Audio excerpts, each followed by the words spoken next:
George Kittle publicly backed Trey Lance.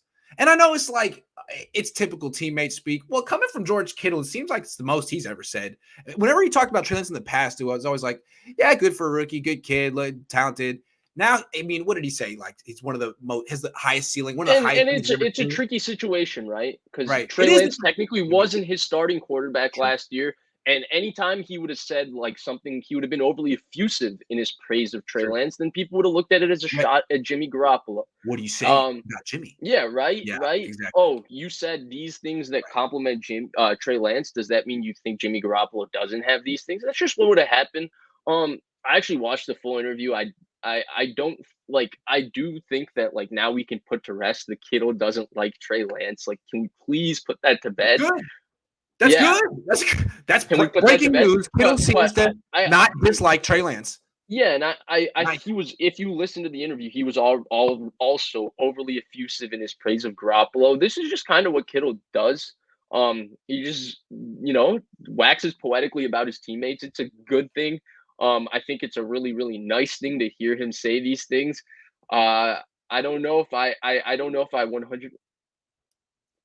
Ooh, now we're focusing in on the LaCroix. Interesting. I hate this camera with such a passion.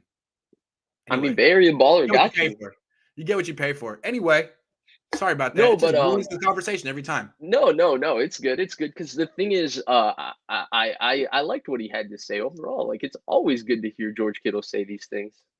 Yeah, I agree. About time. I think that's probably look here. Here's the point I want to make. There is a leadership void in this team. Everyone said Jimmy was a leader. In a sense, he had some leadership capabilities. He's the quarterback. People respond to him. Debo is also a big-time leader. Both of these guys could be gone. Yeah. Probably will be gone. Yeah. And someone needs to step up.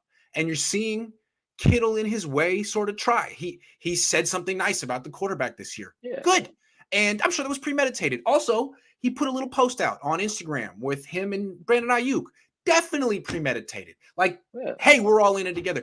Good for George. Someone needs to step up because the whole leadership thing, I mean, that's why Jimmy's stuck around so long is because there is a leadership vacuum from Kyle to, I mean, I don't know what it is. They do. And whatever you want to say about Garoppolo, at this point, I feel like too many teammates have come out and commended his handling of all these situations, professionalism and all of that. He does have some sort of effect on his teammates that makes it that's positive. Now, no doubt. I think at times we overrate the value of that effect, or maybe we underrate the value of that effect. Who knows? In my opinion, we overrate it. But the point is that Jimmy Garoppolo does have a positive effect on his teammates. I think that's. I would agree that leadership matters. Yeah, of course. It matters. Of course.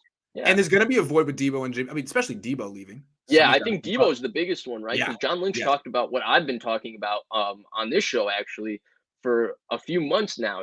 He has a intangible effect of making his teammates better on the football field. They respond to Debo.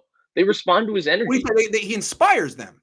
Yeah. Yes. And that was my whole thing with Jimmy. Like, okay, you can lead by saying everything right, but like if you're the worst player on your offense, you're not leading anything. Like, you're literally getting dragged. It's the opposite.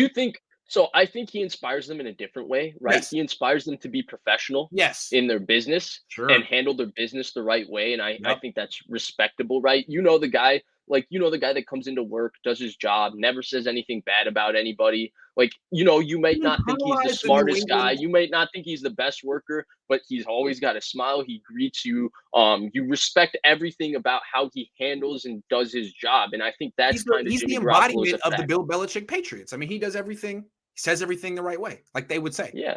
Doesn't play like Tom Brady, but everything else is just like Tom Brady. Seriously. Sure. Brian says except for the throwing and the reading of the defenses and Debo working out in LA, but not with Trey. He's definitely getting traded.